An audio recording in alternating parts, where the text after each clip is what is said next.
Bonjour mesdames, bonjour messieurs, bonjour fidèles téléspectateurs et bienvenue dans cette édition spéciale du magazine de Batelier consacrée à la fête du sable qui aura lieu à Mosaka à l'occasion de la célébration du centenaire de la création du poste administratif de cette localité. Alors, parler du sable à Mosaka, c'est penser immédiatement au groupement d'intérêt économique pour le service commun d'entretien de voies navigables, cette société qui a sorti la ville de Mosaka de la hantise des eaux. Voilà pourquoi nous avons invité sur ce plateau M. Alain Robert. Bonjour M. Alain Robert. Bonjour M. Delarivière. M. Alain Robert est l'ingénieur coordonnateur du service commun d'entretien des voies navigables. Lui, il va nous parler de l'historique du dragage de Mosaka depuis l'époque coloniale jusqu'à ce jour. J'ai encore sur ce plateau M. Oscar Otoka. Bonjour M. Oscar Otoka. Bonjour M. Delarivière. M. Oscar Otoka est le directeur de la coordination technique à la Délégation générale des grands travaux. Il faut le rappeler que les grands travaux interviennent à Mosaka dans le projet de remblaiement et de stabilisation des berges en qualité de maître ouvrage délégué, n'est-ce pas? C'est bien ça, oui. Monsieur Oscar Otoka va nous parler donc de ce projet qui a mis fin aux périodes sombres des inondations à Mosaka. J'ai encore Monsieur Georges Mabona. Bonjour Monsieur Georges Mabona. Bonjour. Monsieur Georges Mabona est le président de la commission d'organisation du centenaire de Mosaka. Avec lui, nous allons parler de cette fête du sable. On va lui poser la question de savoir pourquoi ils ont préféré de parler ou encore de célébrer la fête du sable à Mosaka à l'occasion du centenaire et pourquoi pas la fête de la pêche quand on sait que Mosaka est reconnu au niveau national, pour ne pas dire international, comme capitale de la pêche continentale. Le décor ainsi planté, une fois de plus, bonjour messieurs les invités. Bonjour. Bonjour. La première question va à l'endroit de monsieur Georges Mabona. Je veux savoir, le centenaire de Mosaka va de report en report et depuis un certain moment, c'est l'incertitude qui gagne les esprits des Congolais. On peut savoir si la fête aura lieu ou pas. Mais absolument, la fête aura lieu le 11 et le 12 mai à Mosaka. Ah d'accord, donc il y a maintenant une date précise. Absolument. Cette date ne va plus subir de non, non, c'est le 11 et le 12 mai que les festivités auront lieu à Mosaka. Oui, la fête de Mosaka, le centenaire de Mosaka, c'est tant attendu. Est-ce qu'on peut savoir les activités retenues pour la célébration de ce centenaire? Mais des activités évidemment culturelles. Il y aura un symposium et il y aura des activités, des danses populaires. Voilà, en gros, ce qui est retenu. C'est-à-dire qu'il y aura un symposium, il y aura des expositions photos, expositions des outils de pêche. D'accord. Maintenant, ici de la fête du sable, c'est vraiment inédit. Hein? Vous n'avez jamais vécu la fête du sable. Pourquoi vous avez préféré la fête du sable et pourquoi pas un festival, par exemple, sur la pêche continentale à Mosaka? Mais la fête du sable, parce que c'est le gros événement, c'est l'événement du centenaire en fait. Et c'est une longue histoire. Vous savez que Mosaka est le point, à peu près, M. Robert ne me démentira pas, un des points les plus bas du Congo. C'est à la hauteur du fleuve. Et cette plaine est inondable. Donc périodiquement, il y a des inondations. Bon, il se trouve que c'est un point stratégique. Et la société française du Haut et du Bas-Congo, la chef SPC, a choisi ce point comme siège opérationnel de ses opérations dans l'ex-Likwala Mosaka. Et voilà comment Mosaka a pris de l'ampleur. Alors, comment on est arrivé au problème du sable? C'est que le Mosaka étant un point inondable, il y avait une façon particulière de construire les bâtiments. Les gens qui s'installaient à Mosaka, chacun apportait de la terre pour faire une élévation et bâtissait sa maison. Évidemment, une sorte de remblaiement artisanal. Remblaiement artisanal. Et c'est ainsi que les maisons étaient entouré d'eau. Et pour aller d'un point à un autre, il fallait utiliser une pirogue. Mais il y a eu quand même des avancées. La FASPC a utilisé des moyens plus modernes. Excusez-moi, M. Mabona, pour aller d'un point à un autre, il fallait utiliser la pirogue. Là, c'est avant que l'on ne commence avec le remblaiement moderne, avec les bateaux dragueurs. Je vais arriver au remblaiement moderne, justement. La FASPC a commencé à moderniser le remblaiement. Ils avaient une antique machine équipée de godets qui creusait la rivière Likola Moussaka, déposait les remblais dans des barges. Les barges étaient ramenées sur les berges et rechargées. Les déblais étaient rechargés dans des wagons d'écovilles. Les wagons d'écovilles sont des wagons de mine. Alors, c'est bien qu'on trouvait à Moussaka des lignes de chemin de fer, et ces déblais rechargés sur les wagons d'écovilles étaient acheminés sur les endroits où la FASPC faisait des remblaiements. Ça, c'est la FASPC. Et cette opération a duré jusqu'à la fin des années 40. Alors, quant à l'administration, quand ils se sont installés à partir de 1913, ils n'avaient pas les moyens mécaniques de la FASPC et ils utilisaient donc la main-d'œuvre qu'ils partaient chercher dans des zones où les populations étaient sédentaires, c'est-à-dire essentiellement dans les terres de Bokwele, de Ekongo, Bokombo, Tongo. Donc périodiquement, les miliciens partaient, prenaient les gens qui venaient au poste pour faire les travaux de remblai. Donc le poste de Moussaka était remblayé comme ça, d'année en année. Maintenant, quand vous avez décidé d'organiser la fête du sable à Moussaka, cela révèle que le sable a une importance particulière pour vous. Absolument, absolument. Et démontrer cette importance pour les populations de Moussaka. Justement, l'importance, c'est que, je vous dis, cette période d'avant 50 a duré comme ça, et ce n'est qu'en 50, 51, 52, que les premières dragues sont arrivées, des dragues suceuses. Il y en avait deux. Il y avait le Lyotard et il y avait l'Albert Dolisi. Ainsi, à partir de 50, 51, 52, Moussaka a commencé à être remblayé. Mais ce n'était pas suffisant. Vous voyez, 50 ans durant, Moussaka a continué. Les inondations ont continué. À Moussaka, vous parlez des enfants qui vont à l'école à la nage. Ça se passe récemment, il y a une vingtaine d'années, une quinzaine peut-être. Donc les dragues étaient là depuis 50 ans. Donc 50 ans durant, un peu plus de 50 ans, Moussaka n'est pas sorti de l'eau, malgré la présence des dragues qui passaient, faisaient des campagnes 2 mois.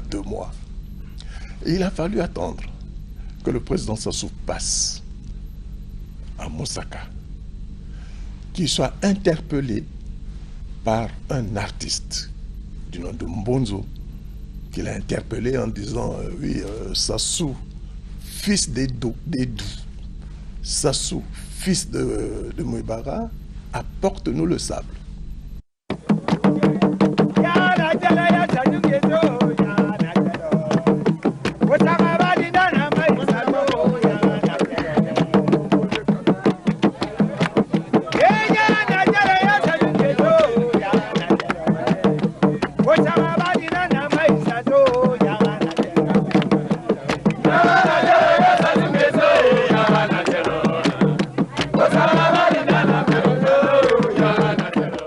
Voyez-vous, ça a été une interpellation directe.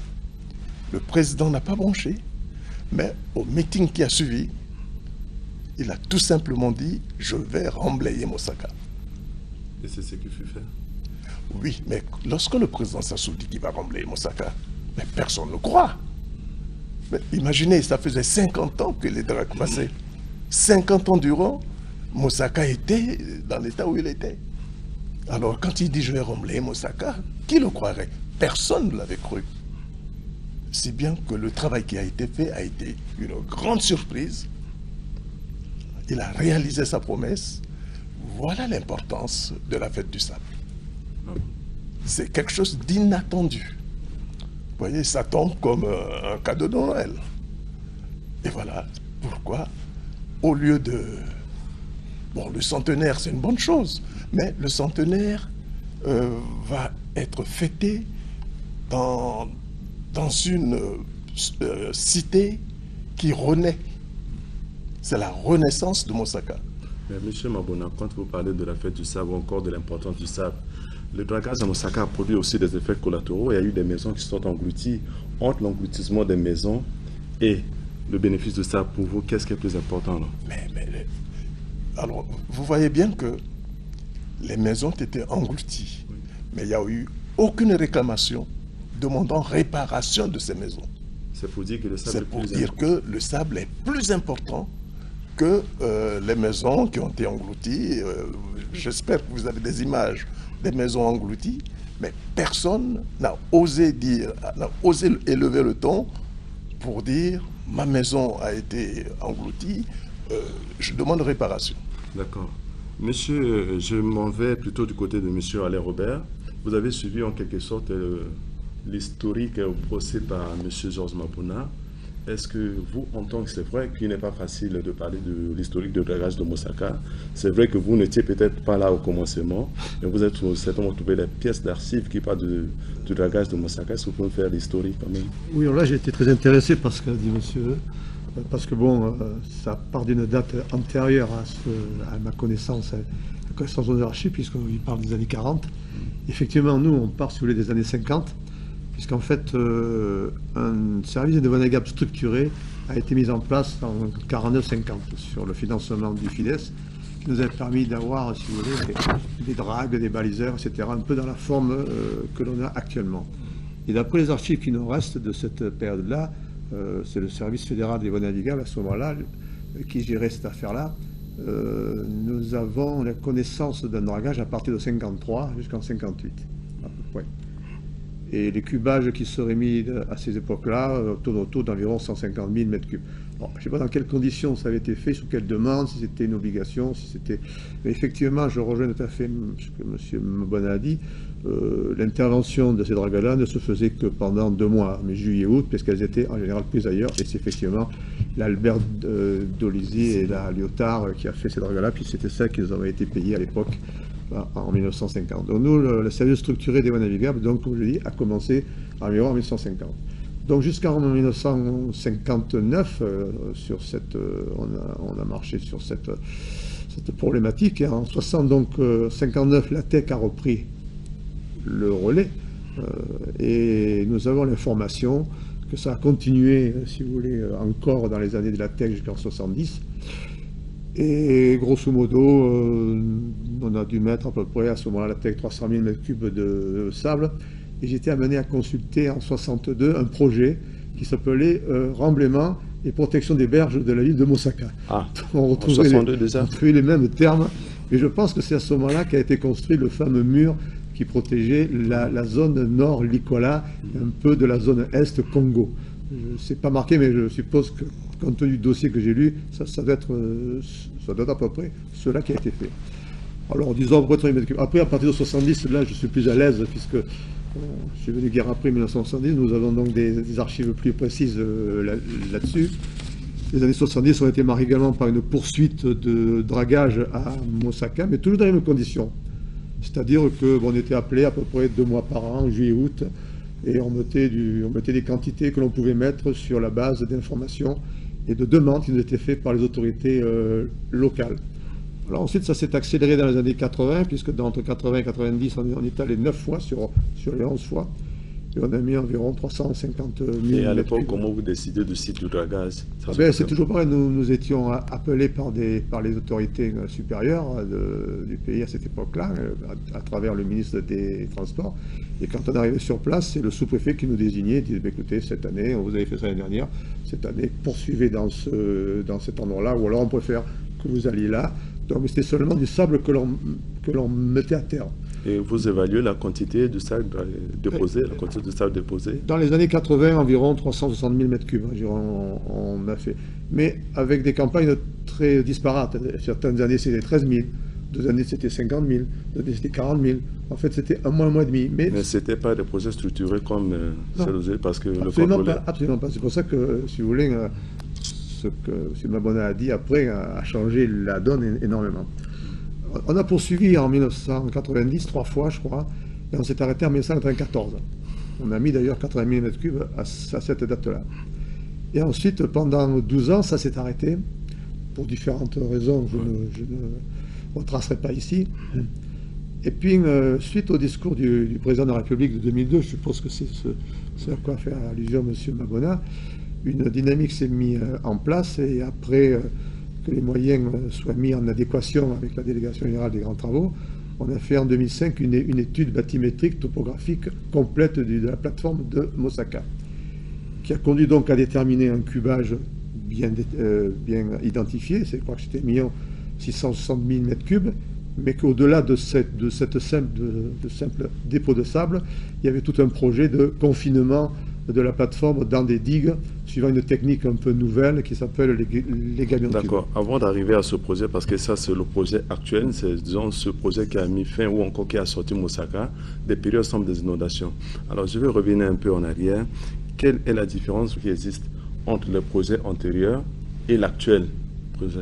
C'est-à-dire que les projets depuis 1953 jusqu'en 1994, c'est sur la base, si vous voulez, on arrivait, on nous devait déposer du sable là-dedans, on mettait nos conduites, on déposait 20 000 ou 30 000 m3 et on s'en allait. On ne s'occupait pas trop de ce que... Qu'est-ce que vous repassez par la suite pour contrôler la quantité, l'exactitude? On contrôlait avec vous-même alors? Nous-mêmes et les autorités qui signaient le document de fin de travaux. C'était le sous-préfet en général qui le faisait. Et c'est comme ça qu'on a pu indiquer les quantités et voir ce que je viens de vous dire, entendre ce que je viens de vous dire tout à l'heure. Grosso modo, si on peut résumer tout ça en un seul chiffre, en 1953 et avant que démarre le projet, on a mis grosso modo entre 1,2 million et 1,5 million mètres cubes, hein, ce qui correspond déjà à une certaine quantité. Avant que l'on démarre ce projet-là, c'est à peu près grosso modo ce qu'on a dû mettre dans ces 50 ans. Donc la seule différence qu'on a maintenant, et je pense que Sotoka précisera ça par la suite, c'est qu'il n'y avait pas de confinement de ce sable à l'intérieur d'une digue bien élaborée. Et on mettait ce sable un peu. Alors, est-ce que ce sable après partait avec les inondations? Qu'est-ce qui restait exactement par la suite? Ça, on n'a pas pu le déterminer. D'accord. Bon, monsieur Robert, c'est vrai qu'aujourd'hui, Mosaka est mise au sec. Mais moi, je voudrais qu'on fasse revivre aux téléspectateurs ce qui était Mosaka hier. Et ce qui est devenu aujourd'hui, c'est Odoye Mabona qui de nous dire si réellement ces images existent encore jusqu'alors ou pas. Donc, on va suivre le reportage tourné en 2007 où les élèves allaient à l'école à la nage à Mosaka.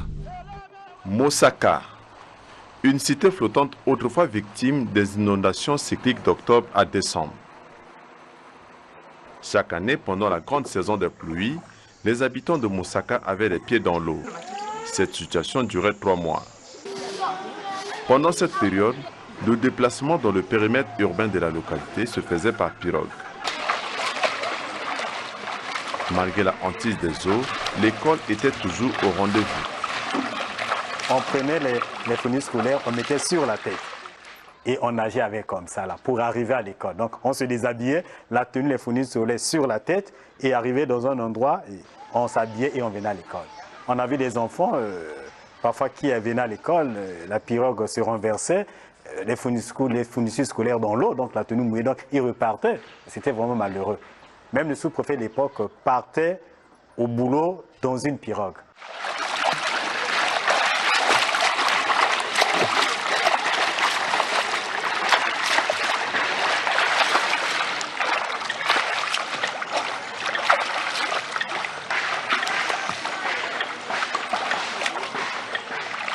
Les gens avaient l'école dans le cœur. Parce que quand on regardait les frères qui revenaient de Brazzaville, surtout en bateau, on allait les accueillir au port. Et ça nous faisait un grand plaisir. C'est-à-dire qu'il fallait aller à l'école et aller au lycée à Brazzaville. Merci, M. Wamouna. Vous venez là de suivre le reportage où les enfants allaient à l'école à la nage. Je veux savoir, est-ce que c'est une réalité ou encore une fiction, une mise en scène? Mais c'est une réalité, c'est pas du tout une fiction. On allait comme ça à l'école, effectivement. Et on se déplaçait d'un cantonnement à un autre en pirogue. Et puis, bon, il y a eu ce, comme ce Robert a dit, les travaux de dragage qui ont commencé au début des années 50. Et là, ça continuait parce que on ne pouvait pas aller d'un bout à l'autre d'un coin de Moussaka sans plier son pantalon, sans plier son pagne.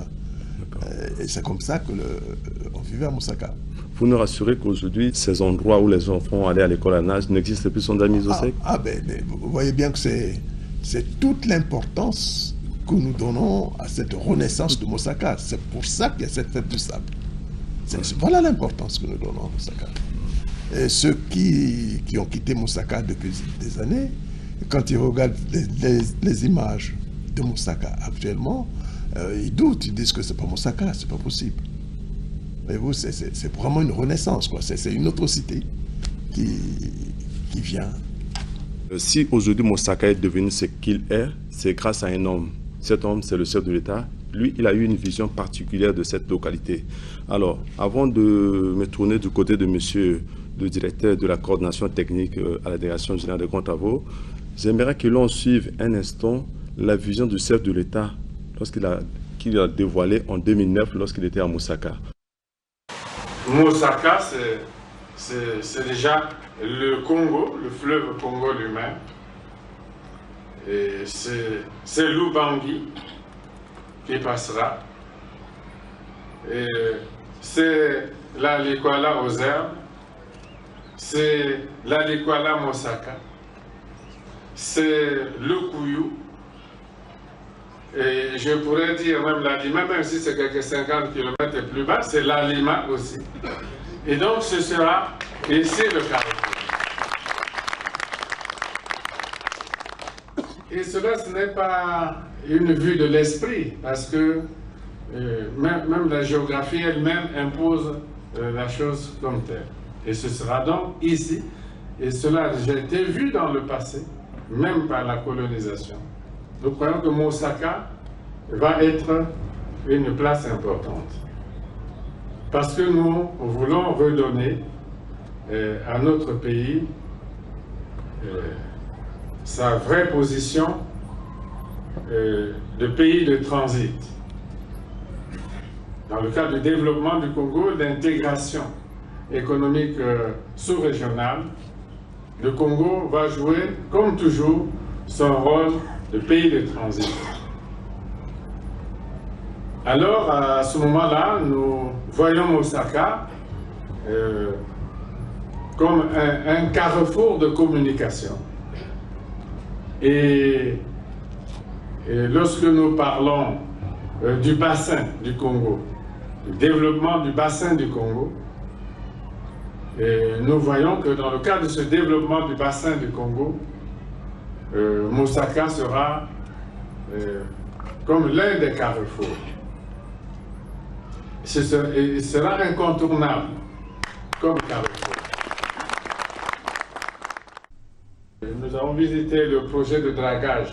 Lorsqu'on aura fait le dragage tout autour et fait le canal par derrière et entourer Moussaka, les travaux qui sont en cours, si nous les amenons à leur terme sur 5 ans, bon, Moussaka sera un îlot, une île, une belle ville au milieu des eaux. Voyez, comme Venise, pourquoi pas? Merci, cela me permet vraiment d'aller m'orienter plutôt du côté de M. Oscar Otoka. Vous venez là de suivre avec nous la vision du chef de l'État quant à la ville de Moussaka. Et vous êtes la délégation générale des grands travaux et le maître ouvrage délégué de ce projet dont il a inventé lui-même. Est-ce que vous pouvez nous parler de ce projet-là, dont le chef d'État fait allusion dans son intervention? Le projet de dragage et de stabilisation des berges de Moussaka. Qu'en est-il exact? Merci beaucoup. Avant de s'orienter sur les instructions du chef de l'État relatives au projet du dragage de Moussaka, je voudrais un peu revenir sur l'image où on a montré les élèves qui partaient à l'école à la nage. On a la chance sur ce plateau car le coordonnateur technique, lui-même originaire de Moussaka, a eu à vivre cela. Ah bon? Vous aussi, vous êtes allé à l'école à la nage? Nous étions animés, comme l'a dit le professeur Pimoualika. Voilà, que nous étions animés par la volonté de réussir parce que les autres revenaient du lycée par bateau. On apprenait les noms comme les Abraham Boudingo qui étaient dévoués à la réussite. Et nous aussi, on était inspirés à cela. On avait vraiment envie de réussir avec ou sans pirogue. Donc pour revenir sur le projet proprement dit, en 2002, lors de sa campagne électorale à Mosaka, interpellé par l'un des sages, comme l'a dit M. Mabona, le président de la République a pris l'engagement ferme de sortir Mosaka de l'eau. Et en 2003, avec la mise en place de la délégation générale des grands travaux, des thèmes de référence ont été rédigés, ce qui a conduit en 2004-2005 à des études plus approfondies, parce que cette fois-ci, il fallait définitivement vaincre l'eau à Mosaka. Donc des études topographiques et bathymétriques ont été menées afin de caler les côtes définitives pour se prévenir des plus hautes eaux. C'est en 2006 qu'un appel d'offres en vue des travaux a été lancé. Et, le marché a été remporté par le groupement GNCAC CEA. CEA étant une filiale de Socofran spécialisée dans le bâtiment et le génie civil, avec comme principal sous-traitant le GIE SEVN. Donc c'est comme ça que le projet démarre. Aujourd'hui, le projet a atteint une phase pratiquement d'achèvement, surtout sur le volet dragage. Donc plus de 4 millions de mètres cubes de sable. Vous voyez que M. Robert parlant dans les années 50 de 13 000, 20 000. Ici on parle de millions de mètres cubes de sable qui seront crachés. Et le projet il était prévu pour une durée de 6 ans. En principe, 2013 sera la dernière année. Mais malheureusement, il nous reste encore 300 000 mètres cubes à cracher dans la périphérie nord-ouest qui sont faisables. Hein. Mais un autre projet, une autre urgence a surgi, c'est l'école des métiers de pêche. Et la drague aujourd'hui s'est retournée vers l'école des métiers de pêche. Heureusement précis, la drague a arrêté l'extrême nord pour cracher du côté de l'école du site de l'école de la pêche. Exactement, parce qu'il nous faut sortir ce site de l'eau pour permettre à l'autre projet de démarrer. Et en même temps, le président de la République a signé un autre marché. Celui-ci consiste à desservir Mosaka en énergie du barrage hydroélectrique du Mboulou. Donc une ligne de 110 kV sera tirée entre Oyo et Mosaka. Comment, monsieur le DT, parce qu'apparemment c'est une zone inondée, une zone marécageuse. Comment cela va se faire? Il y a la technique et la technologie pour. Donc peut-être à une autre occasion, nous pouvons parler de la technique qui nous consistera à apporter le courant à Mosaka. En tout cas, un marché financé par Exim Bank Inde et l'opérateur c'est OIA. Et actuellement, toutes les commandes sont passées et les fournitures sont même approuvées en Inde. On attend donc l'embarquement pour le Congo pour que ces travaux puissent démarrer. Donc il nous faille donc préparer une plateforme pour recevoir ces installations électriques. Vous voyez qu'on ne pouvait donc pas continuer à draguer au nord-ouest. C'est vrai qu'on va revenir, mais il fallait préparer ces installations pour que et le projet de l'école de pêche et les installations électriques puissent se dérouler au même moment. D'accord. Pensez-vous que le système de dragage avec confinement à l'aide d'une digue est-il une solution durable à l'épineux problème des inondations à Mosaka? Bon, il s'agit là d'une solution qui tient compte des plus hautes eaux, exception faite pour des crues exceptionnelles qui ont frappé Mosaka en 61, 62 et en 2002, des crues dites cinquantennales. Ça, ce sont des crues vraiment exceptionnelles. Sinon, les études topographiques nous ont amenés à la côte 296 et à cette côte, Mosaka n'est plus inondée. Mais M. Oscar, on parle aussi du projet de Mosaka 2. C'est quoi exactement Mosaka 2?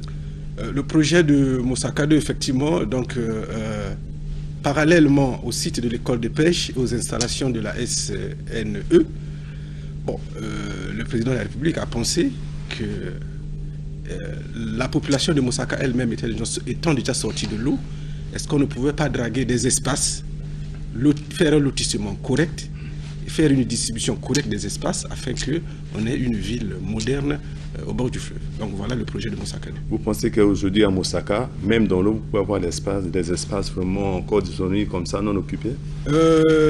Bon, vous savez, les espaces au sud de Moussaka, elles sont dans les roseaux. Et c'est le projet qu'on s'attelle à sortir de l'eau pour faire un lotissement correct. Il manque à Moussaka de l'espace pour faire beaucoup de choses. Un stade moderne, un marché moderne. Il y a des espaces qui manquent. On pense que en apportant du sable au sud de Moussaka, on peut bâtir une ville moderne et touristique.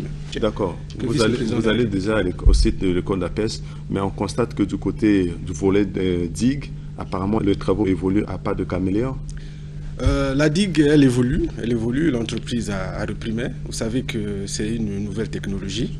C'est des gabions géotubes avec des matelas Renault. Il fallait d'abord s'approprier cette technologie. Et en ce moment, je crois que toute la partie sud-est est finie et on s'attelle à la partie sud-ouest. Et avant de rejoindre Moussaka par la partie nord. Bien entendu, il y a un épineux problème, c'est la côte ouest qui est exposée aux érosions. Sur cet aspect, j'aimerais vous inviter à suivre ce reportage consacré à la menace des érosions hydriques sur la côte ouest de Moussaka. Les érosions marines dans cette localité menacent dangereusement les édifices de la municipalisation. Si les travaux de la digue ne sont pas entrepris dans la zone, la future maison de la culture et même les édifices de la municipalisation risqueront d'être avalés par les érosions marines. Responsable de la GNCAC et de tous les opérateurs économiques responsables du chantier du remblaiement de la ville, je vous invite à intervenir dans les meilleurs délais afin d'apporter du sable aux endroits identifiés ensemble comme constituant des mares d'eau après chaque pluie. Vive le Congo, Moussaka, Ayaville, je vous remercie. Alors, monsieur Oscar Otoka, vous avez vu même comment la berge du côté ouest de la ville, comment les bâtiments sont menacés par les érosions hydriques. Comment entendez-vous faire? Parce que le système, vous allez plutôt faire le système de gabion tube ou encore il y a une autre technique que vous allez employer dans la partie allant du port jusqu'à l'appontement pétrolier de Moussaka. Bon, il s'agit donc d'un phénomène connu par les experts de la délégation des grands travaux et du bureau d'études SIAC ayant fait les études. Lorsque, en période de crue, l'Alikwala Moussaka envoie les eaux, effectivement, ça dérange un peu cette côte ouest de la localité. Et la solution la plus efficace serait de battre des pales planches. Une étude est disponible. Effectivement, ce sera donc la deuxième suite, la deuxième tranche de ce grand projet de Moussaka, qui consistera à battre sur une longueur de 450 mètres environ des pales planches pour protéger définitivement cette côte des érosions. Ça pourrait être à peu près? Le dossier, il est prêt, pourvu qu'il soit budgétisé. Je pense que pour cette année, il n'a pas été au budget parce que le budget a été essentiellement consenti à l'achèvement des travaux de dragage et c'est nettement la suite. Donc, juste l'année suivante, le projet va démarrer. D'accord. Du côté site de la pêche, qu'est-ce que vous allez faire? Est-ce que vous allez aussi faire la digue de ce côté-là pour le confinement de ça? C'est juste un simple. Non, effectivement, il est entendu que le sable sans protection, il va revenir tout de suite vers le fleuve. On l'a vécu dans le quartier Babombo qui a été dragué, je crois, en 1994. Et le sable était revenu, donc on ne va pas refaire les mêmes choses. Donc le sable doit être accompagné d'une protection pour ne plus lui permettre de revenir au fleuve. Voilà, c'est ça la solution définitive. Ah, d'accord. Le temps qui nous est imparti touche déjà à sa fin, mais j'ai une question que je vais poser à monsieur le président de la commission d'organisation. Alors, Moussaka aujourd'hui est devenu presque un désert. La ville est en train de chauffer là. Qu'est-ce que vous allez faire? Parce que quand vous arrivez à Moussaka, il n'y a plus d'arbres. Est-ce qu'il n'y a pas un projet dans ce sens pour reboiser la zone? Effectivement, dans le cadre des activités du centenaire, nous avons retenu d'accompagner le chef de l'État par une opération de planting. Ah bon, planting d'arbres. On a prévu un planting d'arbres. 1500 arbres, 1500 arbres seront plantés. Ah bon. Non seulement à Moussaka, mais à Tongo également, parce que Tongo était un centre important de production d'agrumes. Donc il y a à Moussaka un planting d'arbres. Une partie sera même affectée à Lukolela, où vous savez, il y a eu des déforestations importantes dues à l'arrivée un peu en masse de nos frères, de sujets rwandais qui ont trouvé comme activité la fabrication de charbon.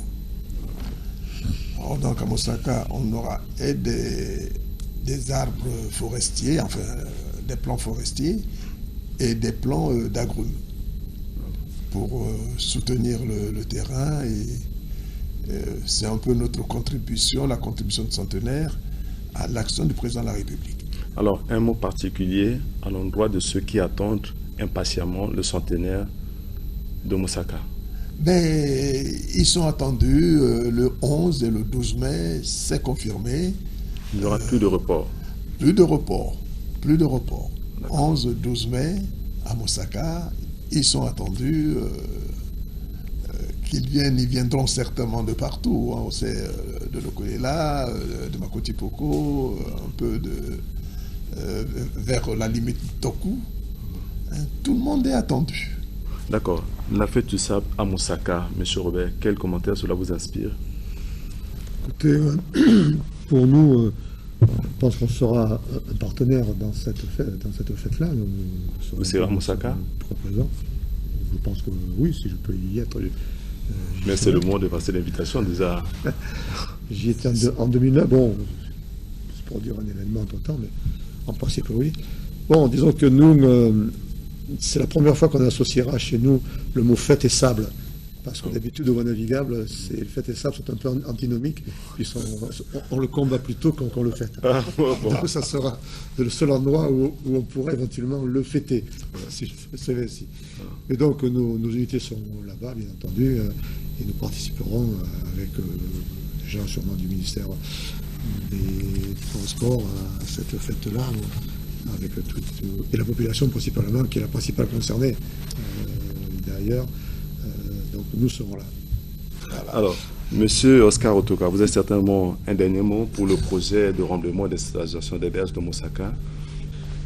Le dernier mot, c'est un peu pour revenir sur les chiffres. Hein. Aujourd'hui, si on prend le Moussaka actuel et la future cité de Moussaka 2, on va arriver à un total d'environ 4 millions. 4 millions, vous voyez. Si on a déjà craché près de 2 millions 300 mètres cubes, donc il reste encore 1 million et quelques pour Moussaka 2. Vous voyez la dimension des volumes, on parle des 1000 à des millions. Donc ce qui veut dire que le président de la République prend à bras le corps ce projet. En tout cas, on l'a suivi même tout à l'heure, il parle du canal. Et chaque fois, quand on lui dresse un rapport sur l'avancement du projet de Moussaka, la première des choses, c'est chercher à voir où est son canal. Ah d'accord. Oui, ce canal, exactement, ça tombe bien. Cela me permet de vous reposer une autre question sur le canal. Il y a un canal qui sépare Moussaka 1 à Moussaka 2. Mais comment vous allez faire les populations, les habitants de Moussaka 1, comment ils vont faire pour se rendre de l'autre côté de Moussaka 2? C'est un canal qui sépare. Bon, mais on voit bien les autres villes. Hein. Paris est traversé par la Seine, on voit bien Venise, on voit bien aujourd'hui Madoukou. Il y a des passerelles, il y a des ponts. Ah d'accord, donc vous allez réaliser les passerelles. Le premier pont, il verra bientôt le jour, c'est le pont de Libellé, qui va relier le quartier sud de Libellé à l'école de pêche. Il verra bientôt le jour. Le projet va démarrer cette saison sèche. Ah bon. Ben, c'est une bonne nouvelle pour la population, surtout vous qui êtes le président de la commission d'organisation de la fête du centenaire de Moussaka. Évidemment, nous y croyons fort. Je disais tout à l'heure que quand le président avait annoncé, personne ne croyait. Mais maintenant, on croit ferme. C'est ferme que le président s'est investi. Et c'est pour ça que, franchement, on avait souhaité qu'il soit avec nous. Mais il estime que son chantier n'est pas achevé. et qu'il viendra une fois le chantier achevé. Là, il fait allusion au chantier de toute manière, ça n'empêche pas qu'un jour qu'il aille visiter ce chantier. Ça n'empêche pas qu'un jour qu'il aille visiter ce chantier. Alors, merci fidèles téléspectateurs. Ainsi s'achève cette édition spéciale du magazine de Batelier qui était consacrée à la fête du sable à Moussaka. Je rappelle aux téléspectateurs que j'ai reçu sur ce plateau M. Alain Robert, lui qui est l'ingénieur coordonnateur du service commun d'entretien des voies navigables. Il nous a parlé de l'historique du dragage de Moussaka. Et j'ai reçu encore M. Oscar Otoka, lui qui nous a présenté ce projet, le projet dit de remblaiement et de stabilisation des berges de Moussaka, ce projet qui a retiré Moussaka de la période sombre des inondations. Et j'ai reçu enfin M. Georges Mabona, lui qui est le président de la commission d'organisation du centenaire de Moussaka. Il nous a parlé un peu de cette fête de Moussaka. Ainsi s'achève complètement cette édition. Il ne me reste plus qu'à dire merci à tous les téléspectateurs, merci à l'équipe technique et bonne suite de programmes sur Télé Congo. On se retrouve à la prochaine occasion.